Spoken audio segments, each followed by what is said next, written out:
The snow was falling harder now, thick flakes that stuck to the windshield faster than the wipers could clear them, and Father Miguel Santos knew that if the Christmas Eve service was canceled tonight, it might be the last Christmas Eve service this church would ever hold.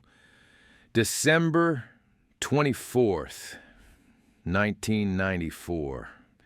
St. Mary's Catholic Church in East Los Angeles had exactly $47 in its bank account, a leaking roof, and a congregation that was disappearing one family at a time, as gentrification pushed the Latino community further east.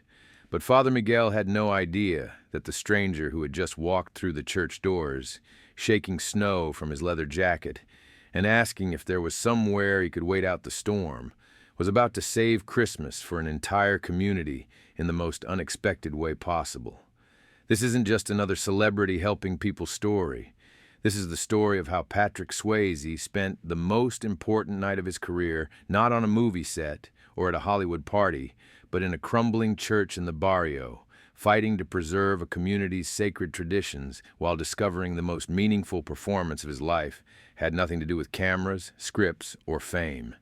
But to understand why Patrick Swayze was driving through East L.A. in a blizzard on Christmas Eve instead of celebrating with his family, you have to understand what had happened 3 weeks earlier when Patrick received the phone call that would change everything, not just for him, but for hundreds of families whose Christmas miracle was about to unfold in ways no one could have predicted. November 30th, 1994.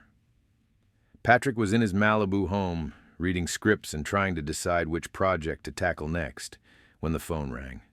The voice on the other end was shaky, elderly, speaking heavily accented English. "Mr. Swayze, my name is Rosa Martinez. My granddaughter, she watches your movies when the cancer treatments make her sick. Dirty Dancing, Ghost. They help her forget the pain." Patrick had received countless calls like this over the years. Fans wanting autographs, sick children hoping to meet their hero, families dealing with tragedy who found comfort in his films. He always tried to be gracious, but there were so many. "Ma'am, I appreciate you calling, but I'm not sure how I can help." "Please, just listen," Rosa interrupted, her voice stronger now. "My granddaughter Elena, she's 8 years old. Leukemia. The doctors, they say she has maybe until Christmas." Patrick's attention sharpened. Something in Rosa's voice, a desperation mixed with fierce love, reminded him of his own grandmother. "Elena has one wish," Rosa continued. "She wants to dance like Baby in Dirty Dancing. One time before she can't dance anymore." Patrick closed his eyes. "Mrs. Martinez, where are you calling from?" "East Los Angeles, St. Mary's Church. Elena, she loves this place, but the church is closing after Christmas. No money, no people coming anymore. Elena," she says, "if she could dance in the church one time, like in your movie, it would be perfect Christmas." Something clicked for Patrick. This wasn't just about a sick child. This was about a community losing its heart, a dying church, a little girl whose final wish connected to both. "Mrs. Martinez, what if I came to you?" Silence. Then, "What? What if I came to the church? Christmas Eve. I could teach Elena to dance. Would that help?" Rosa Martinez began crying. "Mr. Swayze, you would do that? Come here?" "Yes, ma'am. I'll be there." This is exactly where everything changed. St. Mary's Catholic Church sat like a forgotten jewel in the heart of East Los Angeles, its Spanish colonial architecture crumbling under decades of deferred maintenance and financial struggle. Built in 1924 by Mexican immigrants who pooled their savings to create a spiritual home in their new country, the church had been the beating heart of the community for 70 years. But by 1994, that heart was failing. The neighborhood around St. Mary's was changing rapidly. Property values were rising as developers discovered the area's proximity to downtown. Longtime Latino families, many of them having lived there for 3 generations, were being priced out. Small businesses that had anchored the community for decades were closing, unable to afford rising rents. As families moved away, St. Mary's congregation dwindled. Sunday Mass, which once drew 500 people, now attracted maybe 80. The church's finances collapsed accordingly. Father Miguel Santos, who had served the parish for 15 years, spent sleepless nights wondering if he was watching his life's work die. The archdiocese had been patient, but patience had limits. After Christmas, St. Mary's would close. The building would be sold to developers who planned to tear it down and build luxury condos. 70 years of history, of baptisms and weddings and funerals, of community gatherings and celebration would disappear under a wrecking ball. Elena Martinez knew none of this adult complexity. She only knew that the church where her family had worshipped for 3 generations, where she had been baptized and taken First Communion just months before her diagnosis, was her favorite place in the world. The high ceilings, the stained glass windows casting colored light across the floor, the way sounds echoed. It felt magical to her. When she told her grandmother she wanted to dance there one time before she died, Rosa Martinez understood. The church was dying, too. Elena and St. Mary's were connected in their final moments. 2 precious things the world seemed ready to lose. December 24th, 1994, 6:30 p.m. Patrick drove through East Los Angeles in his rented Honda Civic, deliberately choosing the most ordinary car he could find. He wanted to arrive quietly, without fanfare, just a man keeping a promise to a dying child. The snow was unusual for Los Angeles, a freak weather system that had meteorologists calling it a once-in-a-decade Christmas miracle. Patrick found it fitting somehow, an extraordinary night for what he hoped would be an extraordinary experience. St. Mary's Church looked even more weathered in person than he had imagined. Paint peeling from the exterior walls, a chain-link fence around portions of the property where structural damage made areas unsafe. But the main sanctuary's lights were on, warm yellow light spilling from stained glass windows onto the snow-covered sidewalk. Patrick parked and walked toward the main entrance, his breath visible in the cold air. As he approached, he could hear music inside. Not professional or polished, but heartfelt. Someone was playing guitar and several voices were singing Christmas carols in Spanish. He paused at the door, suddenly aware that he was about to enter not just a building, but a community's most sacred space during its most sacred time. This wasn't a movie set where he could call cut and try again. This was real life, real faith, real people who had opened their hearts to welcome a stranger because a little girl had a dying wish. Patrick knocked gently and pushed open the heavy wooden door. The interior of St. Mary's took his breath away. Despite the building's exterior decay, someone had transformed the sanctuary into something magical. Hundreds of white Christmas lights were strung across the high ceiling, creating a canopy of stars. Candles flickered on every available surface. The altar was decorated with poinsettias and pine boughs that filled the air with the scent of Christmas. About 60 people were scattered throughout the pews, all Latino families, multiple generations gathered together.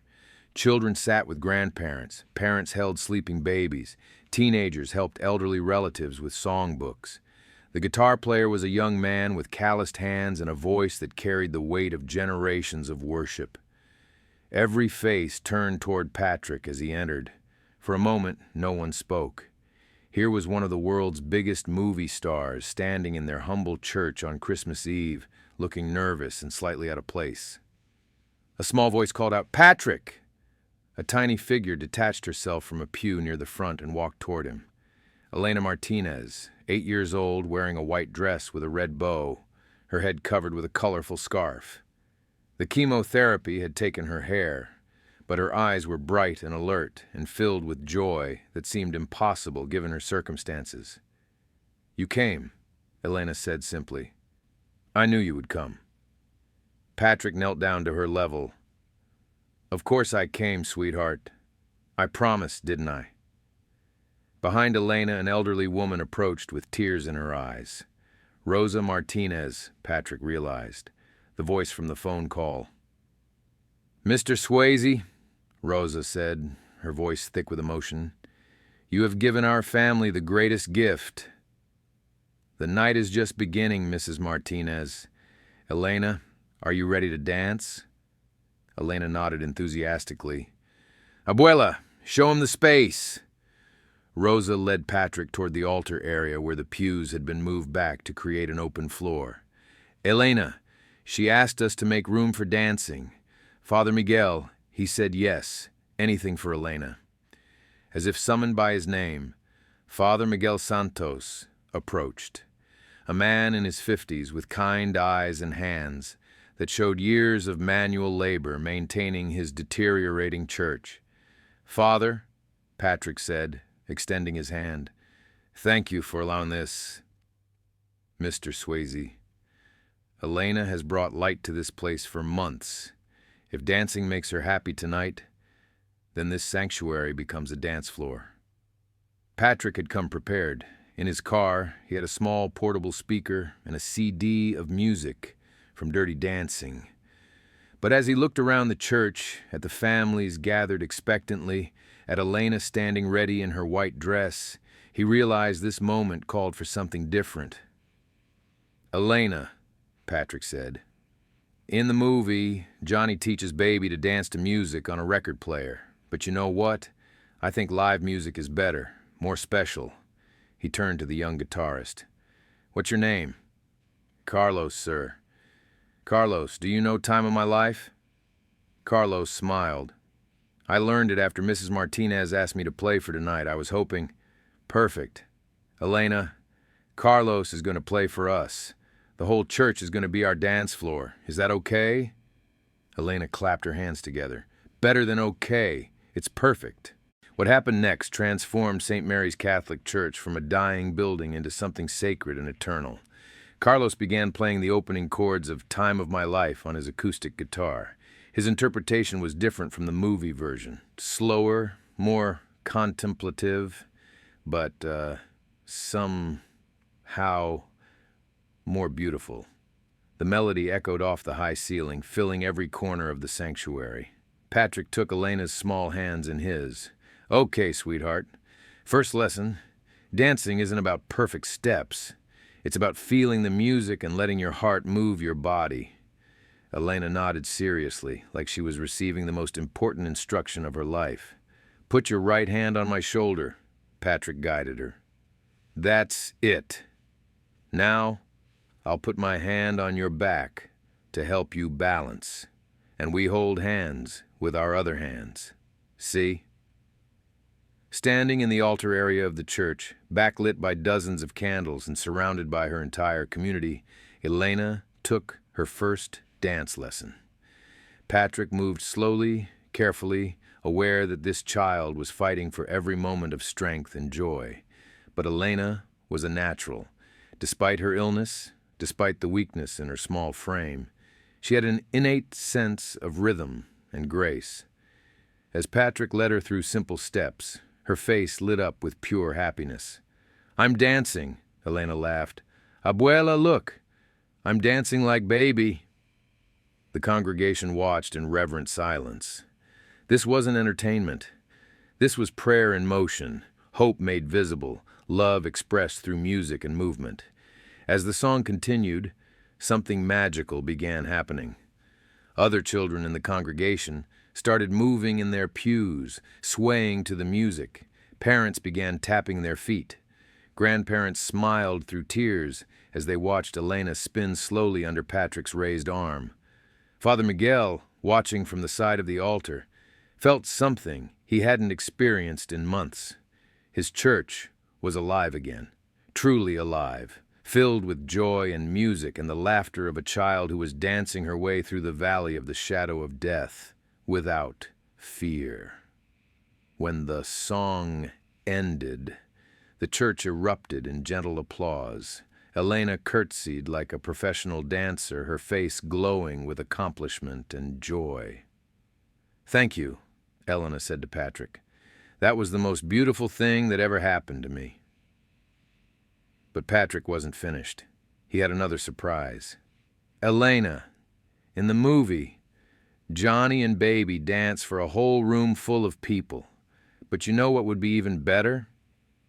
Elena shook her head, hanging on his every word. What if everyone danced? What if your whole church family danced together? Elena's eyes went wide. Everyone. Patrick addressed the congregation. Ladies and gentlemen, Elena has shown us something tonight. She's shown us that dancing is just another way of celebrating life, another way of praying, another way of being joyful together.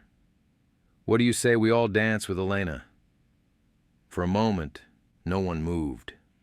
Dancing in church wasn't part of their tradition, but then Rosa Martinez stood up. If my granddaughter can dance with Patrick Swayze in God's house, then I can dance too. She walked to the altar area and extended her arms. Elena, teach your abuela to dance. That broke the dam. Families began leaving their pews and gathering in the open space. Carlos started playing again, this time Unchained Melody, and within minutes, St. Mary's Catholic Church had become the most joyful dance floor in Los Angeles. Grandparents danced with grandchildren, parents swayed with babies in their arms, teenagers who normally felt too cool for church events found themselves swept up in the music and community spirit. Father Miguel, after a moment's hesitation, began dancing with the church's oldest parishioner, 89-year-old Mrs. Flores, who laughed like a girl. And in the center of it all, Elena danced from partner to partner, her energy seeming to multiply rather than diminish. Patrick watched in amazement as the dying child became the life force of the room, her joy infectious and transformative. What none of them knew was that Elena's cousin Miguel, a teenager with a new video camera his parents had given him for Christmas, was recording everything from the back of the church. The footage he captured would eventually become one of the most watched videos in internet history. But that was still years in the future. Right now, in this moment, something unprecedented was happening to Elena. Dr. Sarah Chen, Elena's oncologist at Children's Hospital Los Angeles, had told Rosa Martinez that Elena's blood counts were so low, her immune system so compromised, that she should avoid crowds entirely. Being in a room with 60 people should have been dangerous for her. Instead, Elena was experiencing what could only be described as a surge of life force. Her color was better than it had been in weeks. Her energy seemed unlimited. She was dancing, laughing, singing along with the music, and showing no signs of the fatigue that had characterized her recent months. Mija, Rosa whispered to her during a quiet moment between songs. How do you feel? I feel like I could dance forever, abuela. I feel like I'm flying. Rosa looked across the room at Patrick, who was now teaching a group of children a simple routine. Their eyes met, and Patrick saw the wonder and gratitude in the grandmother's face. The dancing continued for over an hour, song after song, with Carlos providing accompaniment and the congregation providing vocals. Traditional Christmas carols transformed into dance music. Sacred hymns became celebration anthems. As the evening progressed, something else extraordinary happened. People from the neighborhood began arriving. Word had spread somehow, maybe through relatives calling each other, maybe through the pure magic of Christmas Eve, that something special was happening at St. Mary's. Families who had moved away but still had roots in the community drove through the snow to see what was happening. Former parishioners who had drifted away from the church found themselves drawn back for reasons they couldn't fully explain. By 10 p.m., the church was packed with nearly 200 people. The building hadn't held this many people in over a decade. Every pew was full, every inch of space occupied by families who had come to witness Elena's Christmas miracle. And in the middle of it all, Patrick Swayze continued to dance with a dying 8-year-old girl who seemed to be defying medical reality through sheer force of joy. At 10:30 p.m., 3 black sedans pulled up outside St. Mary's Church.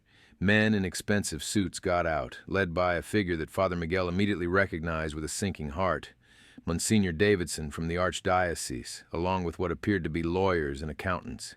Monsignor Davidson entered the church and stopped dead in his tracks.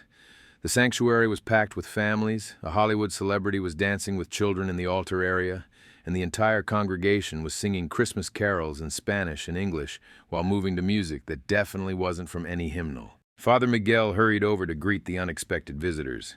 "Monsignor Davidson, what brings you here on Christmas Eve?" "Miguel, what is this?" Davidson gestured toward the dancing congregation. "This is a Catholic church, not a nightclub. And why are there so many people here? I thought this parish was dying." "The parish is very much alive tonight, Monsignor. We're celebrating Christmas with one of our families. Elena Martinez is terminally ill, and Mr. Swayze came to fulfill her wish to dance." Davidson's eyes narrowed. "Mr. Swayze? Patrick Swayze?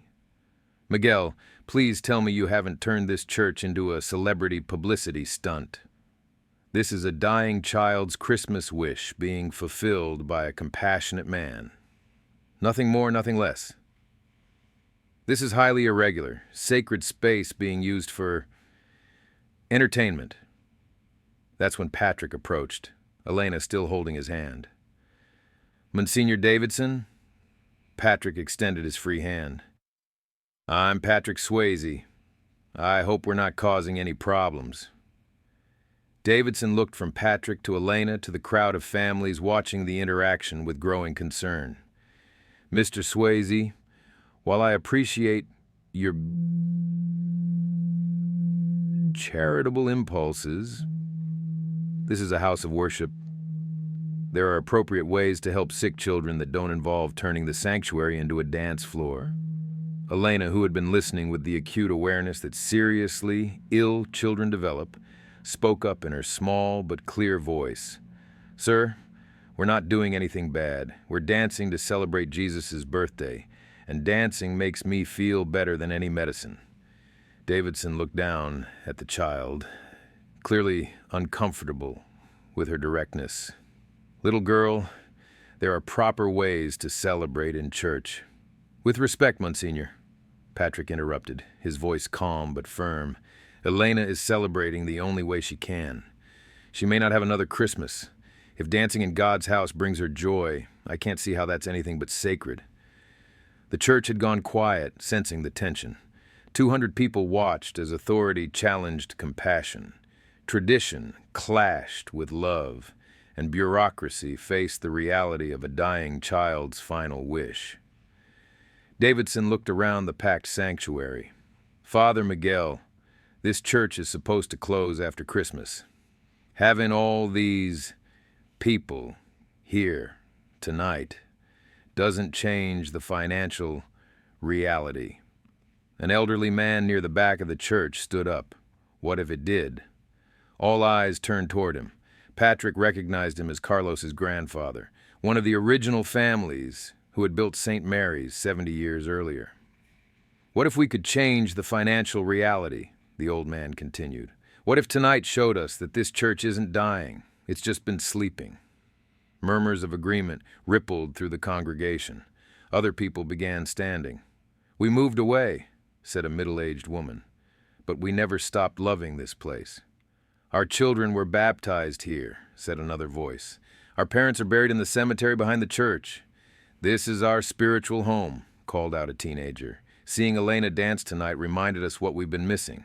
Rosa Martinez stood up, her voice carrying the authority of her years and her grief. "Monsignor, my granddaughter is dying. Your church is dying. Tonight, both of them came alive again. If that's not a Christmas miracle, I don't know what is." What happened next would be talked about for generations. One by one, families began approaching Father Miguel with offerings, not just money, though many brought cash, checks, jewelry to be sold, but pledges of return, commitments to come back to St. Mary's, promises to rebuild their spiritual community. "We'll come back to Sunday Mass," said a father holding his young son. "I can help with repairs," offered a contractor who had grown up in the parish.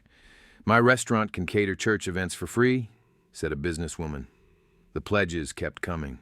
Families who had left the neighborhood but maintained emotional connections. Young people who had drifted away from faith but felt drawn back by Elena's joy. Even some newcomers to the area who were moved by the community spirit they witnessed. Patrick watched in amazement as Elena's Christmas wish transformed into a community revival. The dying child's dance had awakened something that bureaucrats and accountants couldn't measure: the power of shared love and commitment. By midnight, the impromptu pledges and donations totaled over $80,000, enough to keep St. Mary's operational for another year and begin essential repairs. But more importantly, over 150 families had committed to returning to regular worship and community involvement. Elena, who had been the catalyst for all of this, sat quietly in a front pew, exhausted but radiant with happiness. "Mr. Patrick," she whispered as he sat beside her, "did we save the church?" "Elena, you saved more than the church. You saved Christmas for your entire community." As Christmas Eve became Christmas Day, Father Miguel announced that midnight Mass would begin. But first he had something to say. "Tonight we witnessed a miracle. Not the kind we read about in Scripture, but the kind we live in our daily lives." Elena Martinez reminded us that faith isn't just about sitting quietly in pews. Sometimes faith dances. Sometimes faith laughs. Sometimes faith takes the hand of a stranger and invites the whole world to celebrate. Elena Martinez lived 4 more months, far longer than doctors had predicted. She spent that time as the unofficial mascot of St. Mary's Revival, greeting returning families and welcoming newcomers with the same joy she'd shown on Christmas Eve. When Elena died the following April, her funeral filled the church beyond capacity. Patrick returned to deliver a eulogy that moved everyone to tears. Elena taught us that sometimes the smallest person in the room carries the biggest message. She showed us that joy is stronger than sickness, that community is more powerful than circumstance, and that dancing is just another form of prayer. St. Mary's not only survived, but thrived. The Christmas Eve revival grew into a year-round renewal. The video that Elena's cousin captured that night went viral years later, inspiring the creation of Dance for Joy, a non-profit organization that has served over 50,000 sick children worldwide. Every Christmas Eve, St. Mary's holds Elena's Dance, a celebration that draws people from across Los Angeles to dance in memory of the little girl who saved a church and reminded the world that sometimes the most sacred moments happen when we stop being afraid of joy. The dance that was supposed to fulfill a dying child's final wish ended up saving a church, reviving a community, and creating a legacy that continues to bring joy to sick children around the world. Because sometimes the most powerful performances happen not in theaters or on movie sets, but in sacred spaces where broken hearts learn to dance again.